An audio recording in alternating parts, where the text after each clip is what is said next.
हरे कृष्ण। सभी वैष्णव के चरणों में नमस्कार। ओम अज्ञानतिमिरान्धस्य ज्ञानाञ्जनशलाकया चक्षुरुन्मीलितं येन तस्मै श्रीगुरवे नमः। श्रीचैतन्यमनोभीष्टं स्थापितं येन भूतले स्वयं रूपः कदा मह्यं ददाति स्वपदान्तिकं। वाञ्छाकल्पतरुभ्यश्च कृपासिन्धुभ्य एव च पतितानां पावनेभ्यो वैष्णवेभ्यो नमो नमः। श्रीकृष्ण चैतन्य प्रभु नित्यानंद श्री अद्वैत गदाधर शिवाधरि गौरभक्तवृंद।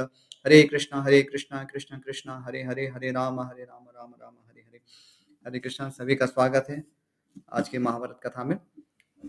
हम पढ़ रहे थे इस प्रकार से पराशर मुनि, जो कि महर्षि शक्ति के पुत्र थे और संकल्प ले चुके थे कि वे समस्त त्रिलोकी का विनाश कर देंगे, लेकिन उनको और उपाख्यान सुनाकर शांत किया जाता है। इस विषय में हमने और मुनि का वृत्तांत भी सुना, किस प्रकार से और मुनि भी अ, जो उन्हें नष्ट करने आए थे,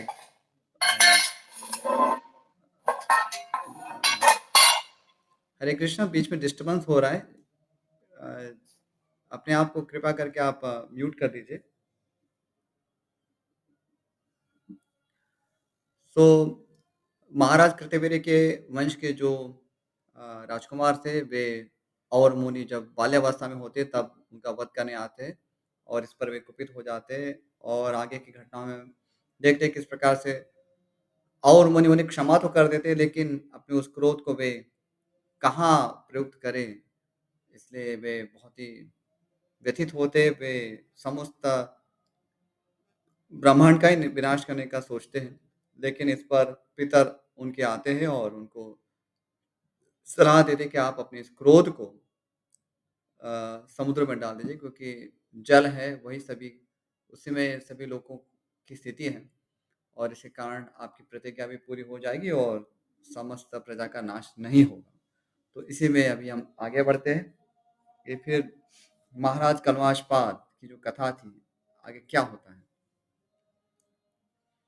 एकाशीत्यधिकशततमोऽध्यायः।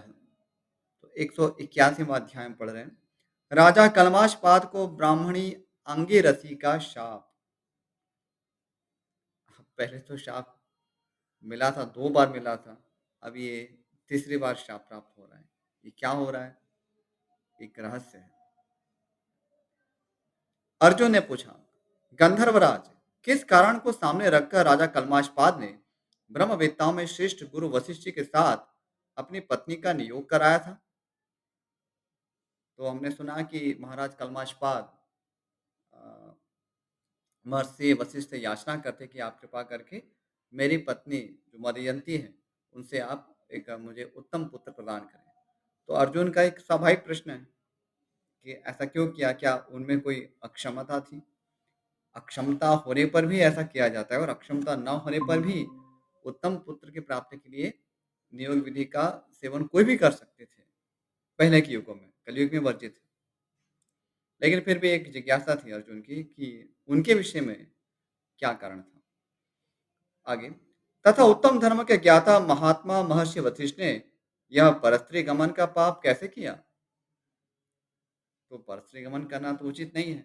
यद्यपि वे जानते हैं कि नियोग विधि के अंतर्गत तो उचित है, लेकिन इस प्रश्न से ऐसा इंगित होता है कि अर्जुन को ये ज्ञात था कि महा महाराज कलमाशपाद में कोई दोष नहीं था। ये कथा वो सुने हुए हैं और इसी कारण वे यहाँ पर पुष्टि के लिए प्रश्न पूछ रहे हैं। सखे, पूर्व काल में महर्षि वशिष्ठ ने जो यह अधर्म कार्य किया, उसका क्या कारण है? यह मेरा संशय है, जिसे मैं पूछता हूँ। आप मेरे इन सारे संशयों का निवारण कीजिए। तो अर्जुन यहाँ प्रश्न ऐसे पूछ रहे हैं जैसे वे उनसे अनभिज्ञ हैं, और ऐसा कई बार हम शास्त्रों में पाते हैं। और इसमें कोई दोष भी नहीं है, क्योंकि जिस विषय को हम आंशिक रूप से जानते हैं, उसको हम विस्तार से भी जान सकते हैं और उसके विषय में यदि हम प्रश्न करते हैं, तो ऐसा कोई दोष नहीं लगेगा कि आप तो जानबूझ के ऐसा प्रश्न पूछ रहे हैं। तो जो भी संशय है भी, तो वो हमें विस्तार से जानने से वो स्पष्ट हो जाता है। उसमें ये नहीं होगा कि मैं थोड़ा तो मैंने सुना है, लेकिन आप थोड़ा-सा क्लियर कर दो ना, तो ऐसा कहने की आवश्यकता नहीं है। सीधा प्रश्न पूछिए, उसका वो विस्तार से उसका उत्तर देंगे। आगे, गंधर्व ने कहा, दुर्धर्ष वीर धनंजय, आप महर्षि वशिष्ठ तथा राजा मित्रसह के विषय में जो कुछ मुझसे पूछ रहे हैं, उसका समाधान सुनिए। या राजा मित्रसह यानी कि महाराज कलमाशपाद। महाराज कलमाशपाद का ही एक नाम मित्रसह था। वसुतः उनका नाम कलमाशपाद बाद में हुआ, जब राक्षस भाव से वे ग्रस्त हुए। उनके पैर में एक कलंक लगा हुआ था, उसके कारण तो काला कोई एक ऐसा चिन्ह हुआ था। इसके कारण उनको कलमाशपाद नाम से जाना गया, लेकिन वस्तुतः उनका नाम महाराज मित्रसह था। बस आगे। भरतश्रेष्ठ, वशिष्ठ पुत्र महात्मा शक्ति से राजा कलमाशपाद को जिस प्रकार शाप प्राप्त हुआ, वह सब प्रसंग मैं आपसे कह चुका हूं। और ये तो स्पष्ट है। शत्रुओं का संताप देने वाले राजा कलमाशपाद शाप के परवश हो अपनी पत्नी के साथ नगर से बाहर निकल गए। तो वे नगर में नहीं थे, क्योंकि राजा को ज्ञात हो गया था कि मुझसे कुछ अनिष्ट हो सकता है। इसलिए वे अपने नगर में भी नहीं रहते। देखिए कितने प्रजावत्सल नरेश थे। तो पहले से उन्होंने सोच लिया कि मुझसे कोई अनर्थ ना हो, पर ऐसा लगता है कि उनसे कुछ अनर्थ होने वाला था। तो वन में गए, लेकिन वहां पर भी एक अनर्थ हुआ। वो क्या हुआ, हम सुनते हैं। उस समय उनकी आंखें क्रोध से व्याप्त हो रही थी। अपनी स्त्री के साथ निर्जन वन में जाकर वे चारों ओर चक्कर लगाने लगे। वह महान वन भांति भांति के मृगों से भरा हुआ था। उसमें नाना प्रकार के जीव जंतु निवास करते थे। इसमें उनकी पत्नी का भी मानना पड़े कितने अ, पतिव्रता होंगी कि वे इस अवस्था में भी अपने पति का साथ दे रही है, क्योंकि वे समझती थी कि पति का जो शाप है, उसमें मुझे भी भाग ग्रहण करना है, फिर चाहे मेरी जो भी स्थिति हो। तो एक बहुत ही बड़ा व्रत है पतिव्रता होना भी, छोटी चीज़ नहीं है। लेकिन अक्सर क्या होता है कि जब स्थिति साधारण होती है, तो पतिव्रता बनना सरल होता है। लेकिन जैसे विकट परिस्थितियाँ होती है, तभी पतिव्रताओं की परीक्षा भी होती है। तभी वो पतिव्रत लिया है कि नहीं लिया है, वो समझ में आता है। अस्तु आगे। अनेक प्रकार के लताओं तथा गुल्मों से आच्छादित और विविध प्रकार के वृक्षों से आवृत व गहन वन भयंकर शब्दों से गूंजता रहता था। शापग्रस्त राजा कलमाशपाद उसी में भ्रमण करने लगे। एक दिन भूख से व्याकुल हो वे अपने लिए भोजन की तलाश करने लगे। बहुत क्लेश उठाने के बाद उन्होंने देखा कि उस वन के किसी निर्जन प्रदेश में एक ब्राह्मण और ब्राह्मणी मैथुन के लिए एकत्र हुए हैं। वे दोनों अभी अपनी इच्छा पूर्ण नहीं कर पाए थे। इतने ही में उन राक्षस आविष्ट कलमाशपाद को देखकर अत्यंत भयभीत हो वहां से भाग चले। तो वहां ब्राह्मण और ब्राह्मणी थे, वे मैथुन क्रीड़ा में लगे हुए थे और संतानोत्पत्ति के लिए उनका प्रयास हो रहा था, और वे अभी तक वो कार्य पूरा नहीं कर पाए थे। यानी कि जो भी प्रोसेस थी पूरी नहीं होती, उतने में वे कलमाशपाद को देखते हैं। उन भागते हुए दंपति में से ब्राह्मण को राजा ने बलपूर्वक पकड़ लिया। पति को राक्षस के हाथ में पड़ा देख ब्राह्मणी बोली, राजन, मैं आपसे जो बात कहती हूँ उसे सुनिए। उत्तम व्रत का पालन करने वाले नरेश, आपका जन्म सूर्य वंश में हुआ है। आप संपूर्ण जगत में विख्यात हैं। आप सदा प्रमाद शून्य होकर धर्म में स्थित रहने वाले हैं। गुरुजनों की सेवा में सदा संलग्न रहते हैं। दुर्धर्ष वीर, यदि भी आप इस समय शाप से ग्रस्त हैं, तो भी आपको पाप कर्म नहीं करना चाहिए। मेरा ऋतुकाल पाप प्राप्त है। मैं पति के कष्ट से दुख पा रही हूँ। मैं संतान की इच्छा से पति के समीप आई थी और उनसे मिलकर अभी अपनी इच्छा पूर्ण नहीं कर पाई हूँ। नृपश्रेष्ठ, ऐसी दशा में आप मुझ पर प्रसन्न हुई और मेरे इन पति देवताओं को छोड़ दीजिए। तो इससे ये संकेत प्राप्त होता है कि उनके राज्य में ये विदित हो चुका था कि महाराज कलमाशपाद शाप से ग्रस्त हुए और वे अभी नगर से बाहर जा रहे हैं। इसलिए तो वे ब्राह्मणी ये वचन कह रही है कि आप, मैं समझ गई कि आप शाप के वशीभूत होकर ऐसा कर रहे हैं, लेकिन फिर भी दया कीजिए, आपको ऐसा पाप नहीं करना चाहिए। आप एक महान राजा हैं। इस प्रकार ब्राह्मणी करुण विलाप करते हुए याचना कर रही थी। तो भी जैसे व्याघ्र मन चाहे मृग को मारकर खा जाता है, उसी प्रकार राजा ने अत्यंत निर्दयी की भांति ब्राह्मणी के पति को खा लिया। महान अनर्थ हो गया। उस समय क्रोध से पीड़ित हुए ब्राह्मणी के नेत्रों से धरती पर आंसुओं की जो बूंदें गिरी, वे सब प्रज्वलित अग्नि बन गई, क्योंकि एक स्त्री के सामने उनके पति को कोई खा रहा है, राक्षस जैसे कोई पशु को खा रहा हो। तो क्या दृश्य रहा होगा कृष्ण, कल्पना भी नहीं करना चाहेंगे। तो उनके ब्राह्मणी के आंखों से जो अश्रु टपकते हैं वो अग्नि का स्वरूप धारण कर लेते हैं।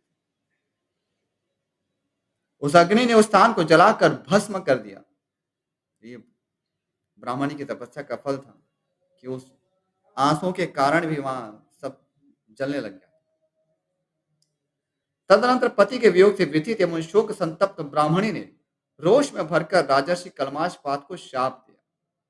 तो ये जो शाप था ब्राह्मणी अंगिरसी का, यही शाप है। तो महाराज कलमाश के पास महाराज कलमाशपाद के द्वारा जो दोष हुआ था महर्षि शक्ति के प्रति, उसके कारण पहला शाप। दूसरा शाप वो एक ब्राह्मण के द्वारा प्राप्त हुआ, जिनको भोजन में उन्होंने मनुष्य का मांस परोसने की आज्ञा दी दी थी। अब तीसरा शाप राक्षस भाव के कारण इस ब्राह्मणी के द्वारा। तो कितनी अनर्थ परंपरा बढ़ती जाती तो कहीं रुकने का नाम नहीं लेती। इसलिए हमें अनर्थों के प्रति असावधान नहीं रहना चाहिए। इससे यही शिक्षा हमें प्राप्त करनी चाहिए। अनर्थ जहाँ भी देख रहे हैं, जब भी हमें समझ में आ रहा है कि अनर्थ है, उसको तुरंत उसका विनाश कर देना चाहिए। क्योंकि यदि अनर्थ बढ़े तो हमें और अपराधों की ओर और दूसरे अनर्थों की ओर ले जाते हैं। इसलिए इस पे सदैव सतर्क होकर कार्य करना चाहिए। ऐसे असावधान असावधानी में रहने से हम अपना भी विनाश करते हैं और दूसरों के लिए भी विनाश का कारण बनते हैं। यहाँ पर महाराज कलमाशपाद अपने अनर्थ से जूझ रहे थे, अपना कर्मफल भोग रहे थे, लेकिन साथ में वे कारण बने किसी ब्राह्मण और ब्राह्मणी को तकलीफ देने की, क्योंकि दोनों की मृत्यु के कारण बने। ब्राह्मण का तो उन्होंने खुद ही भक्षण कर लिया और ब्राह्मणी वो भी पतिव्रता थी, तो वो तो कहाँ जन्म धारण करती, तो उनका भी वध हो गया। लेकिन उसके कारण राजा को और एक शाप भी प्राप्त हुआ।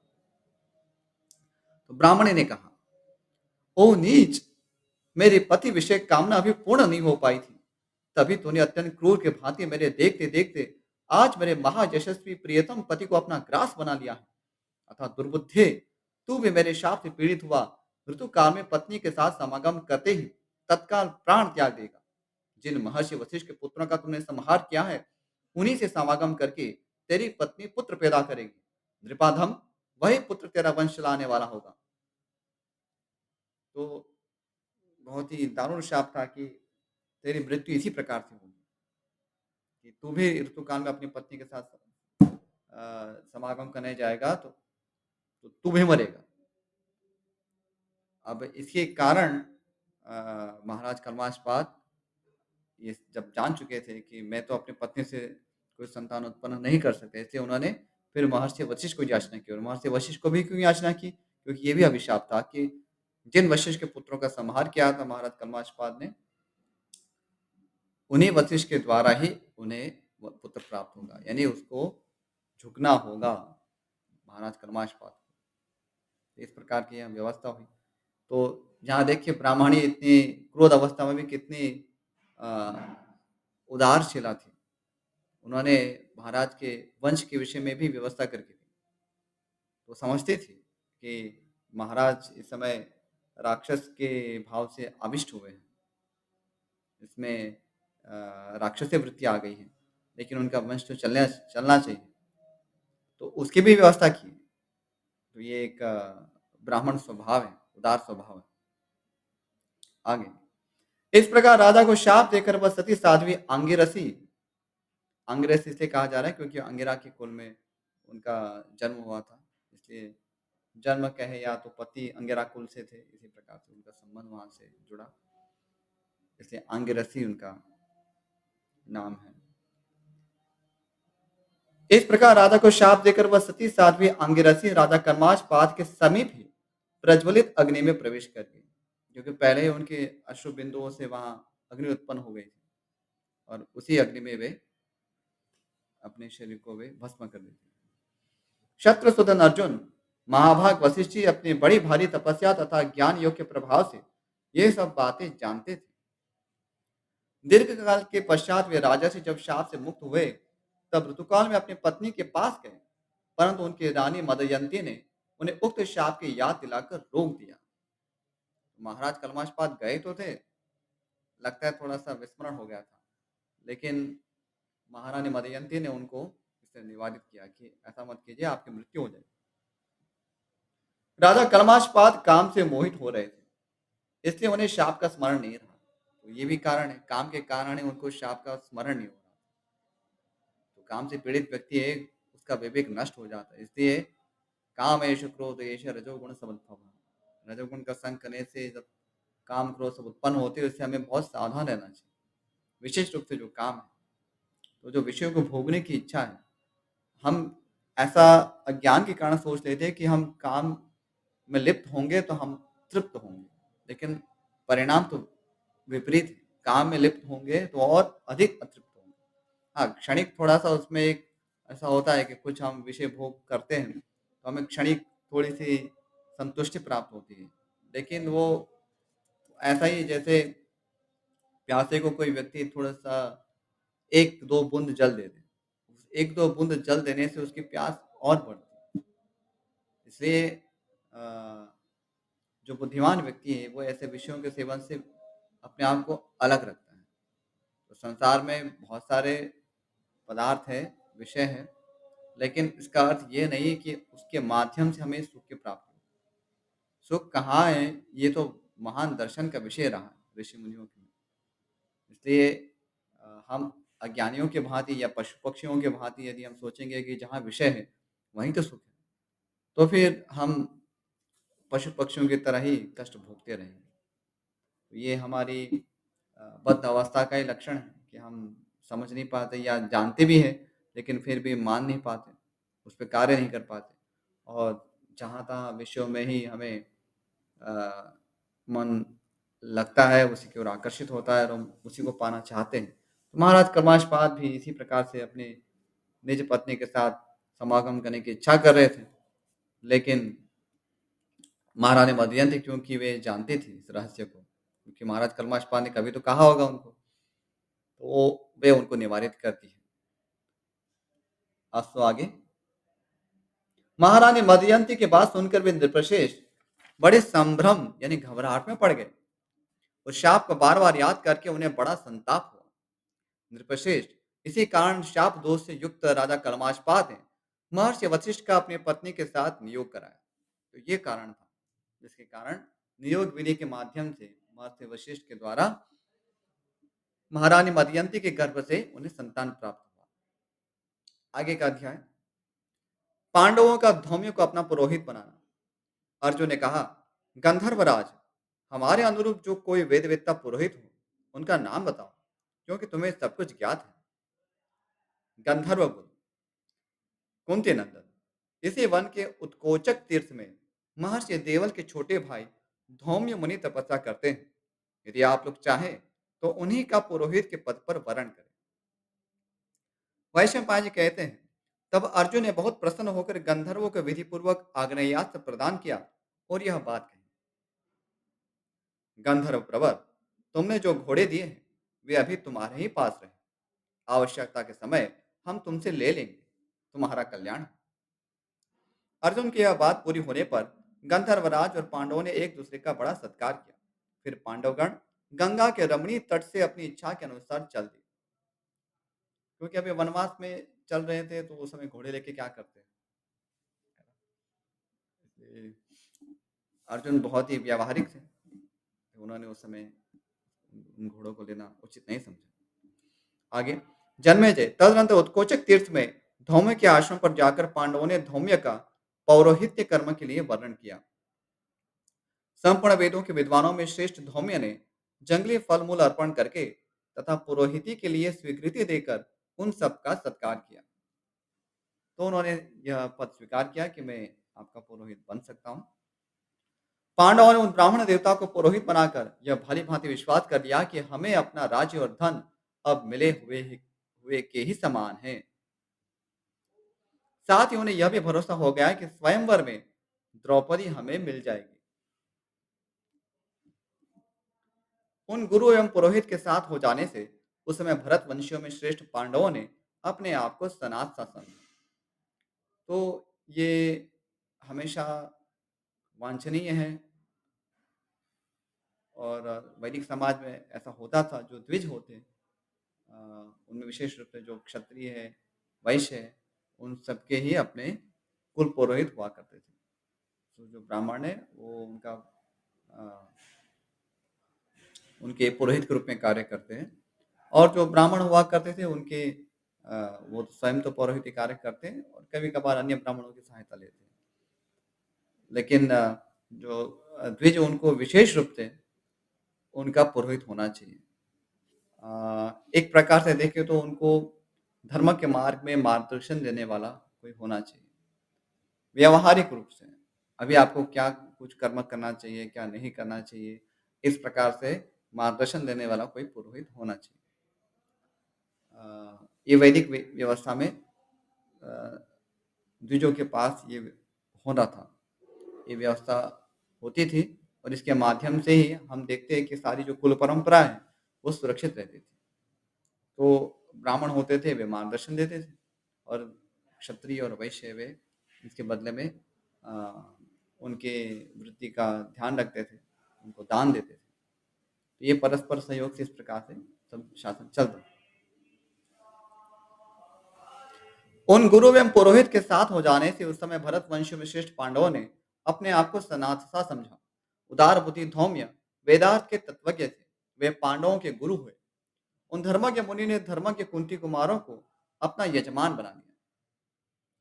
धौम्यों को भी यह विश्वास हो गया कि ये बुद्धि, वीर्य, बल और उत्साह से युक्त देवोपम वीर संगठित होकर स्वधर्म के अनुसार अपना राज्य अवश्य प्राप्त कर लेंगे।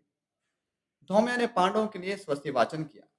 तदनंतर उन नरश्रेष्ठ पांडवों ने एक साथ द्रौपदी के स्वयंवर में जाने का निश्चय किया। तो यहाँ पर अ, सभी एक ही परामर्श में आते हैं क्योंकि द्रौपदी के स्वयंवर के विषय में उन्होंने पहले ही सुन रखा था और अभी धौम्य मुनि से परामर्श करके वे उसी के लिए आगे बढ़ रहे हैं। अस्तु फिर आगे एक नया चैप्टर शुरू होता है तो उसको हम अभी नहीं लेंगे। तो यहीं हम विराम करेंगे। इस विषय में यदि कोई प्रश्न है, कोई जिज्ञासा, संशय हो तो पूछ सकते हैं और यदि नहीं है तो फिर हम यहीं विराम करेंगे।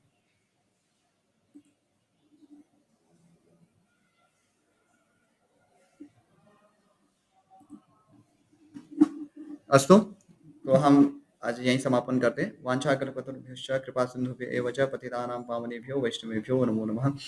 श्रीमन महाभारत ग्रंथ की जय, महर्षि वेदव्यास की जय, श्रीमान गणपति देव की जय, श्रील प्रभुपाद की जय। हरे कृष्णा। सभी वैष्णव का बहुत आभार इस महाभारत कथा में जुड़ने के लिए। हरे कृष्ण। Thank you.